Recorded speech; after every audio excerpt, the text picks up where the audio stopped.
saying? Yes, fire key, give thanks to life. Another reason in Serious vibration. thing. We are here again, Baldhead and McDread. We are here giving thanks for the ability to give thanks. Fire, what we reason about today? Well, today we are reasonable if a marriage can survive with a financial irresponsible spouse. And I feel like it's a topic where only for people can relate to. Well, I'm going to ask you first. Do you think, I personally don't think it can, right? And I'll explain myself why. Yeah. But do you think that a marriage or a relationship, a steady relationship can survive, right? Yeah. Can get past the finish line if a spouse is financially responsible? And I want to be clear, it's not because I know a lot of times before you start, when we talk about the spending, we default directly to the woman. And a lot of times the men are terrible with the finances also, right? Mm-hmm. Not necessarily in regards to conspicuous consumption, but in regards to failure to pay for the things that need to be paid for in regards to rent. Fire, some people just don't pay their rent, yeah? Mm-hmm. For whatever reason, like they just don't pay their bills on time. Yeah. And these type of things. So do you think a relationship can survive? Yes, the word survival is thrive or thrive. Yeah, all right, yeah. If a relationship can thrive, no. It can survive, yes. All right. Because a whole bunch of relationship right now survive with financial irresponsible people. So, but I feel like when it comes to thriving, no, because it will lead to too much gaps and the relationship can't function in a timely manner. Remember, you know, we live within the system. Yeah. Tell people all the time, within the system, you can't go without money. You can't go without finances. And in order for your household to run properly, it have to run with proper and steady finances. And I don't even, what I mentioned, say many even people now pay them rent and stuff.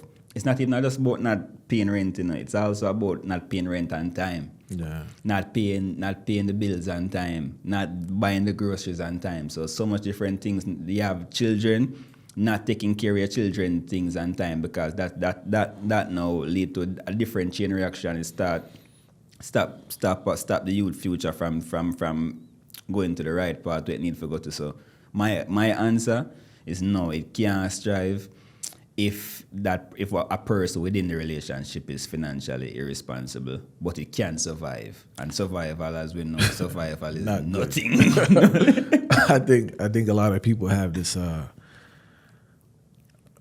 almost like a myth in regards to what can be done in a relationship. Yeah. Because remember, when we talk about financial spending, we're talking about a person itself. Yeah. You're asking the person to change their being. And I think that's kind of unrealistic and unfair to the person because they are who they are. I think the proper thing has to be a conversation prior. You know, I think, and I don't think you need to go to a counselor to do this, but I think if you made a decision to be committed to a particular person, you need to clearly state or clarify spending habits.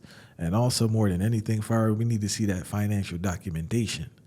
Because it's not a serious thing, because what I've been hearing a lot, not just from the brothers and the sisters also, is that student loans, for example. Yeah.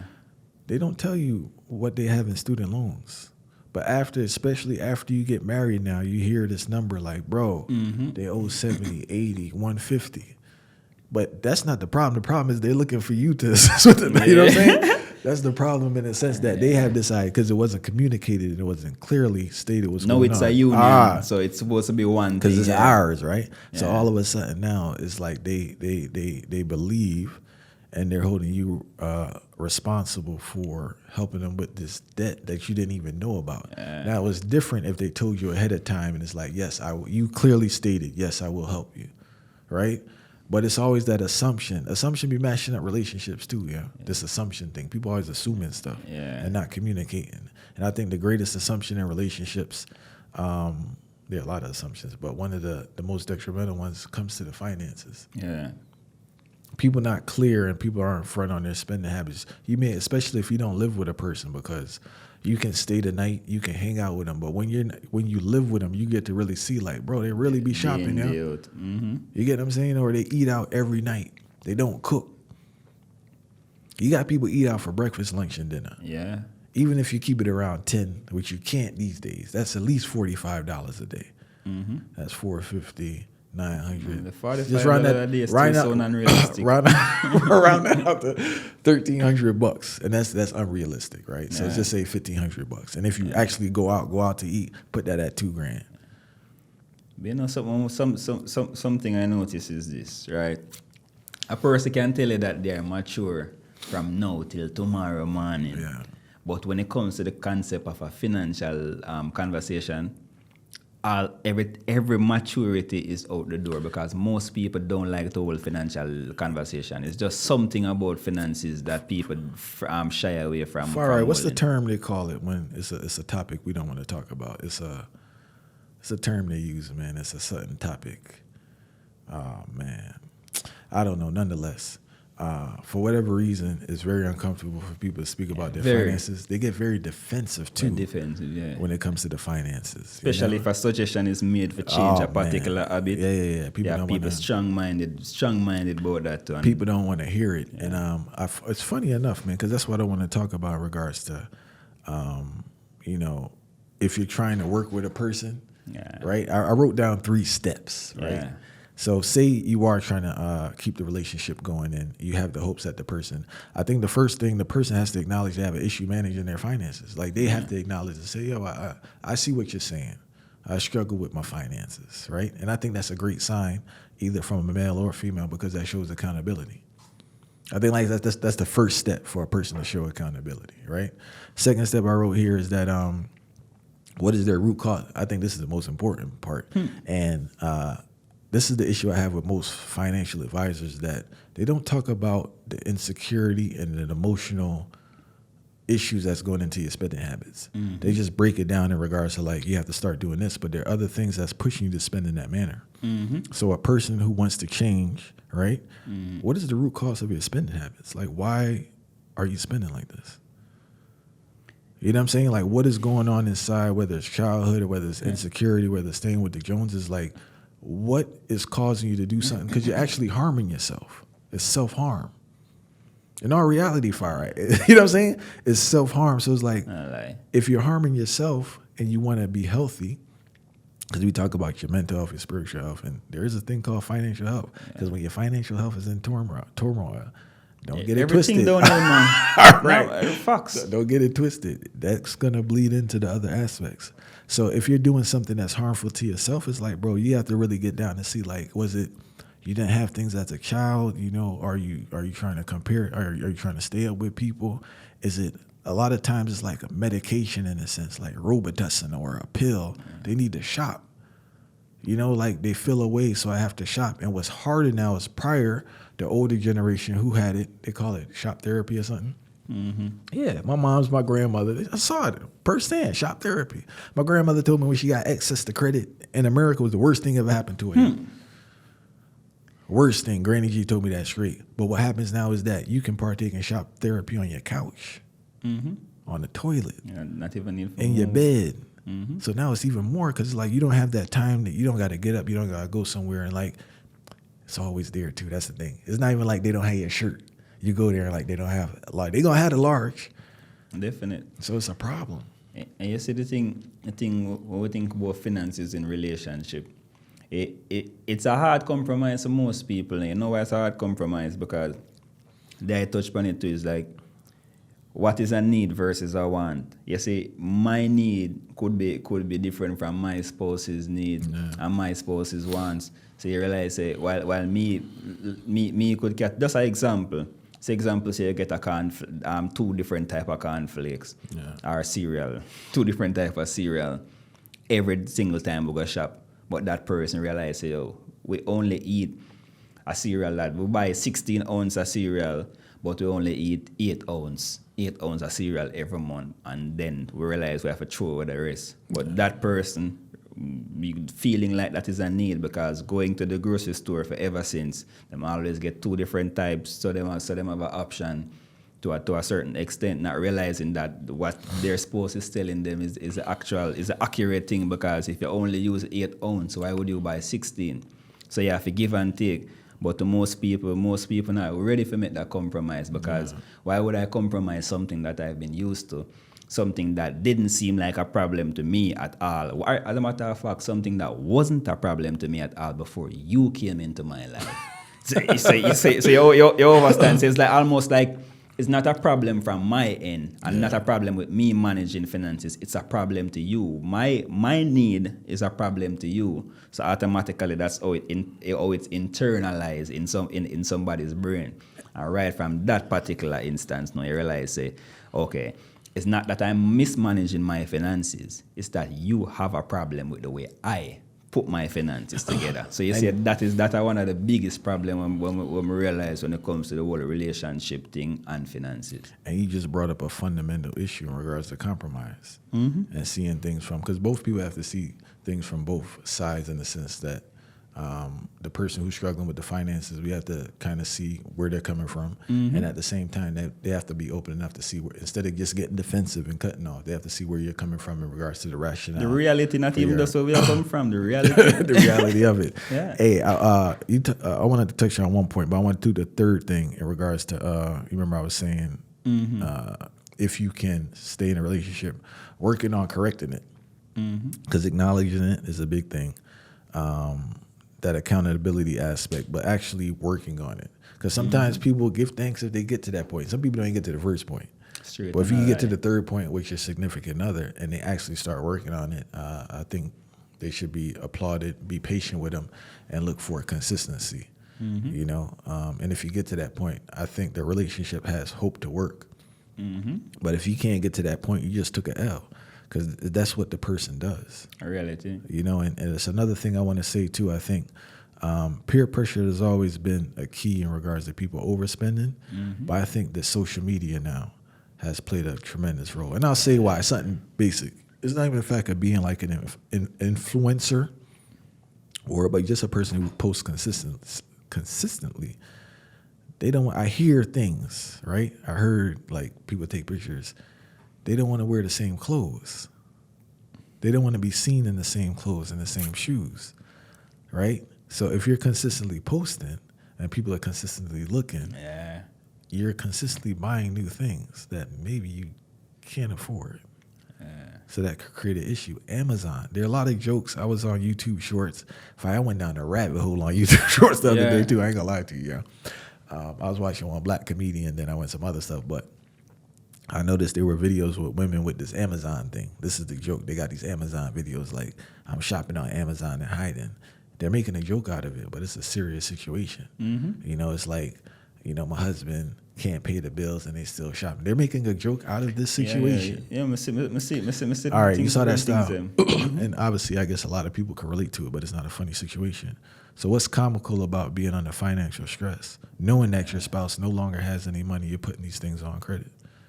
Because I remember for most of them, most people are feeding into a thing like the whole stereotype. Everybody feed into a stereotype. Okay, women love to shop, men don't really care about none. What do you think? Hold on, before you continue, what do you think about that? I think that stereotype is, as the young people would say, is cap. I think it's BS, bro. I think in this modern time, I think men, not all, but a lot of dudes out here shopping. Yeah. So what I've seen recently, right? We see recently. They have a conversation about this the other day. I agree with you. Yeah. But when we realize how it's stayed to make a call it as it is. So most of the women them have become more responsible. So I realize that most of them spending is towards like household items and different things with them, things that them are gonna need. I say a whole heap of women overdo it, you know. Yeah. Even though in the realm of even a house, them still overdo it because for them it's supposed to be progressive, so them overdo it. You know, the whole attribute of people doing something so much that them start to overdo this thing what them supposed to do and go outside of them budget and outside of them realms. But when I see with this man thing, I realize that the whole hype thing increase when it come to men of lately, and men start give credence towards this whole concept of image even more than women, when once upon a time it was women who mostly pay attention to the image. So I must say more man actually buy things and then realize that when I compare the buying, the purchases of men compared to women of lately, the purchases of women seem more realistic. It seems more in accord to me than when me say the purchases are men are recent, and it's not something what me really like. Me personally don't think of something what me like when me I say, because when me really a question the thing, I think there is a justification for it besides just, as you mentioned, taking pictures, maintaining that image, so to speak. I think the men are also suffering from social media if they're on there, right? Yeah. Because, as I said, a man don't want to wear the same shirt every day, you know, because that's not up to the standard. But social media is a pimping ground now, still, big you know. time So yeah, when you maintain the image, you probably can get 2 extra DM. Yeah, you know, and the thing is that they spend stuff on different things, right? So, for instance, now, I had a Brazilian tell me, I am not Brazilian, but a person told me he went on a trip, right? I don't know if I told you the story. Yeah. They went on a trip to Vegas, right? Yeah. Like a group of people, and they were saying how they were like trying to put their money together to like buy bottles. And these are things I'm saying in regards to these things that they do, the going out, the bar, you know, other things that they purchase, they overdo on that they're not necessarily using or benefiting from. Yeah. So it's just a different type of purchasing. I think when we deal with purchasing, we mostly focus on like clothes for the women or jewelry, that type of vibe. But even like men, you have men every day they got the new updated cell phone. Yeah. Not the woman, the man.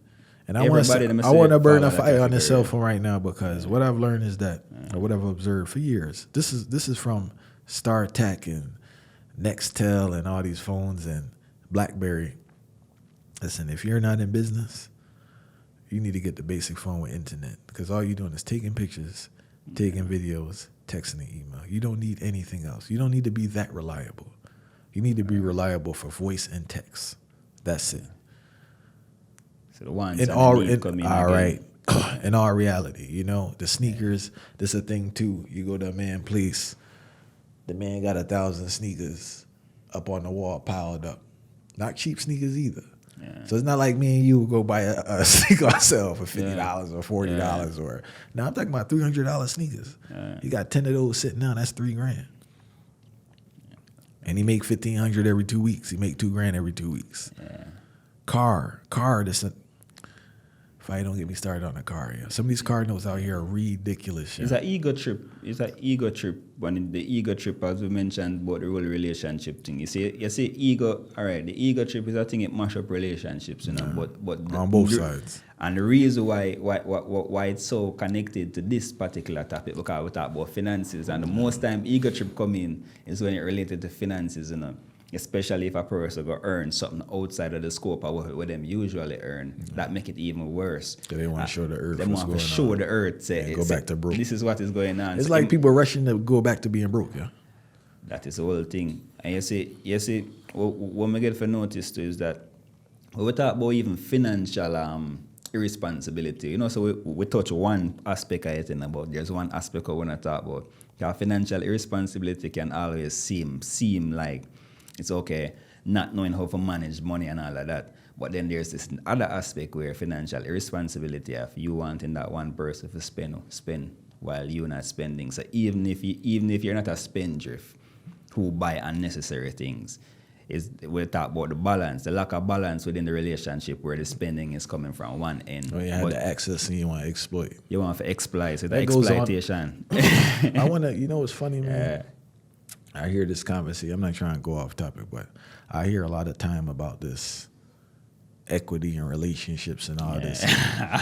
And it just seems so biased. Like when it comes to the finances, it just seems like when the man is making more money, I want to be clear. When the man is making more money, it seems as if the man's paying majority of the bills. So where's the equality? I thought people want this equality they always talk about. It's our next topic that they are touching us still. So we don't have in mind for our next topic. No, but seriously though, because like it's all these rights and equality, so let's get equal on these bills. It's equal only when it benefit. Usually when, and please leave a comment if I'm wrong, usually if the man makes equal or more, right, he's paying majority of the bills. And that's facts. So I just think if we're talking about equality, we need to get to equality with these finances. You know, I'm then at the airport recently, and a woman and her spouse have some disagreement, which can't believe it's almost like two child. 2 children, 2 children, but she said something very, very, very interesting, and it's still on my brain. She said, he's talking like he's a man when he doesn't even pay all the mortgage. When growing up, all of my uncles and my dad paid the whole mortgage by themselves. That's what a man does. See, up to this day. That's like 5 different discussions based on what she just said in regards to publicly saying that. She publicly said that. Carrying on. And she had disagreement with her spouse. So it just got to verify what I said, because. In that aspect, his manhood is tied to that. But in other aspects, now we want different treatment. Yeah. Different argument fire. We don't want to go too far on this side. But the gist of the thing is, people listening, if you're not too deep into a relationship, there's definitely some serious conversations you want to have. That's very true. And I do recommend paperwork. She needs to show you her credit report. Mm-hmm. I would like to see your credit card statement. It's not a crazy question to ask. Because when you get too deep in the thing, you're going to get, and then them time they start questioning. $7,500 if we work. I'd be like, bro, you didn't tell me that before. Yeah. So I think that needs to be a conversation people need to have moving forward. And if you don't feel no way when you find out a person got $100,000 in debt. Because debt don't look no way fire. That's the thing. Debt, when people think about debt, they think about some man with some cup and you all dry. No, debt look clean. Clean, man. They probably the cleanest ones out here. Fox. The one that get the most worship, they got the most debt. They got the most toys and the cleanest clothes. Fox. So if you're trying to be real out here and be responsible and really set yourself up, it's an easy conversation. If a person doesn't want to disclose, it's okay to hit them with a peace sign. You'll be all right. Yeah. And if it is bad, you guys have to make an agreement how you're going to approach it and what's your role. What is my role in paying this down? That's very important to be, because you see the openness of somebody for change. Yeah. But for change, that very crucial towards the direction of the relationship, because it's one thing for say, okay, you have 100,000 debt, but it's a next thing for not acknowledge the concept of, okay, this is something bad, I need to change this thing, and then me being in a relationship with somebody now, this person is tied to this particular debt. Let me be cognizant of the fact that it's not me alone, and I can't drag this whole relationship down due to this debt. So being open is a next part of the thing where we have to really, really be careful after. So, yeah. Now, a serious thing, and last thing I want to say is that, tying to what you were saying, Farai, if the person says yes, but they're continuing to spend in a way that got them in that position, red flag. Serious thing. Listen, we give thanks for everyone tuning in from those times till now.